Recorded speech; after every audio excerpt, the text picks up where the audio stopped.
কর্তৃপক্ষ এবং অভিভাবকগণের ছাত্ররা বিশ্ব সকলকে জানায় আন্তরিক শুভেচ্ছা অভিনন্দন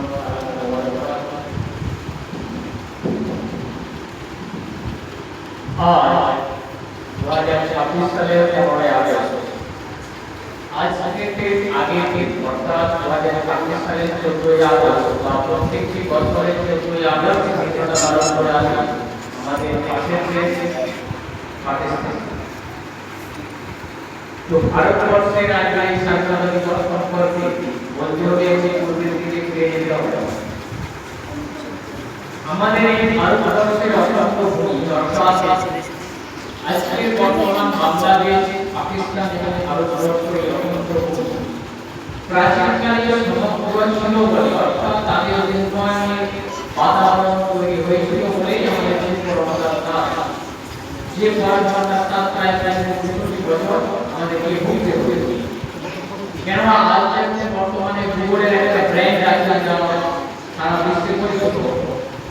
তো সেই সময় পুরনো প্রাচীন যুগে ভারতবর্ষের যে ব্র্যান্ড ইন্ডিয়ান ব্র্যান্ড এটা সমগ্র খুব পরিচিত ছিল, যার কারণে বণিক সম্প্রদায় তথা ইংল্যান্ডের বণিক জাতি তাদের নজরে এসেছিল এবং যে ভারতবর্ষ পরম্পরার সাথ গ্রহণ করেছে। রবার্ট ক্লাইভ একজন ব্যক্তি ছিলেন, তিনি ছিলেন এক এবং খুবই চতুর সেনাপতি ইংল্যান্ড। তিনি ভারতবর্ষে এসেছিলেন বাণিজ্য, যে বণিকের মানদণ্ডই পরিণত হয়েছিল ভারতবর্ষের রাজতন্ত্র। ব্রিটিশ ইস্ট ইন্ডিয়া সরকার ইংরেজ সরকার কিন্তু সরাসরিভাবে ভারতবর্ষকে স্বাধীন দেয়নি এবং তারা কিন্তু সরাসরিভাবে ভারতবর্ষকে শাসন করেন। এই নিয়ে কিছুটা 1857 সালে জাতীয় বিপ্লব আহ্বান যায় কেন ভারতবর্ষ তখন প্রায় আজাদ স্বাধীন হয়ে গিয়েছিল। তো সেই হিসাবে রবার্ট ক্লাইভ যখন ভারতবর্ষে এসেছিলেন, তিনাকে জিজ্ঞাসা করা হয়েছিল ইংল্যান্ডে যে এই ইংল্যান্ডের সৈন্যবাহিনী কি ভারতবর্ষে কেন শাসন চালাতে হবে বা ভারতবর্ষে কি এমন বিষয়বস্তু আছে যা ওখানে ব্যবসা করা হয়। তখন রবার্ট ক্লাইভ কথা বলেছিলেন ইংল্যান্ডে দাঁড়িয়ে যে আমি ভারতবর্ষে ব্যবসা করতে গিয়েছিলাম, কিন্তু ওখানে ব্যবসা করতে গিয়ে ভারতবর্ষের তৎকালীন সময়ে মানুষের যে ভেদাভেদ তা ভারতবর্ষটা মানুষ দেখতে পেয়েছিলেন।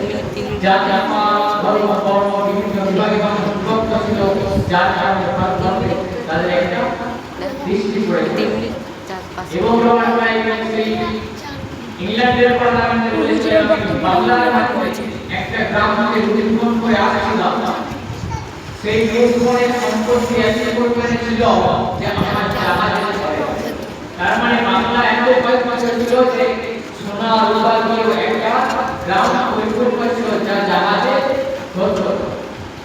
তো তখন ইংরেজ সরকার তাদেরকে ব্যবসায়িক প্রতিষ্ঠার মাধ্যমে 18 সালে তৈরি করেছিলেন ব্রিটিশ ইস্ট ইন্ডিয়া কোম্পানি, যে কোম্পানির মধ্যে ভারতবর্ষের সর্বতোভাবে অর্থাৎ সরাসরি না সামনে এসে ওই সম্প্রদায়ের মাধ্যমে ভারতবর্ষে 1857 সাল পর্যন্ত তারা রাজত্ব করেছিল এবং লুণ্ঠন করেছিল। তারপর 1857 সালে যখন সমগ্র দেশে একটা বিদ্রোহী বাতাবরণ তৈরি হয়েছিল, তখন ইংল্যান্ডের রাজত্ব করতে মহারানী ভিক্টোরিয়া তিনি বুঝতে পেরেছিলেন যে ভারতবর্ষকে যদি এরকম একটা বণিক সম্প্রদায় হাতে ছেড়ে দেওয়া হয় তাহলে এই ভারতবর্ষকে আর ইংল্যান্ডে শাসন করতে পারবে না। তখন তারা ইংল্যান্ডের তিনটা কোম্পানির হাত থেকে তারা সরাসরি রাজত্বকে নিয়ে নেয় ইংরেজ সরকার। এবং তখন বিভিন্ন আইনের মাধ্যমে যেমন এই স্বাধীনতা কেন করতে হয়েছিল, কারণ আমরা অরিজিনালি গভর্নমেন্ট ছিলাম না, কারণ তারা বিভিন্ন আইন তৈরি করতো এবং ভারতবর্ষের মানুষদেরকে শোষণ করতো। যতগুলো আইন তারা তৈরি করেছিল সমস্ত আইন ছিল ভারতবর্ষের মানুষের কাছে খুবই অপমানজনক। যেমন সূর্যাস্ত আইন ছিল, যে সূর্যাস্ত আইনের মধ্য দিয়ে ইংরেজ সরকার যদি একটা কাজকে ভাগ দিত সূর্য ডোবার মধ্যে, সূর্যাস্ত আইন এটা বৈশিষ্ট্য ছিল যে সূর্য ডুবে যায় তারপরে একটা তার ব্যবস্থা করা হবে।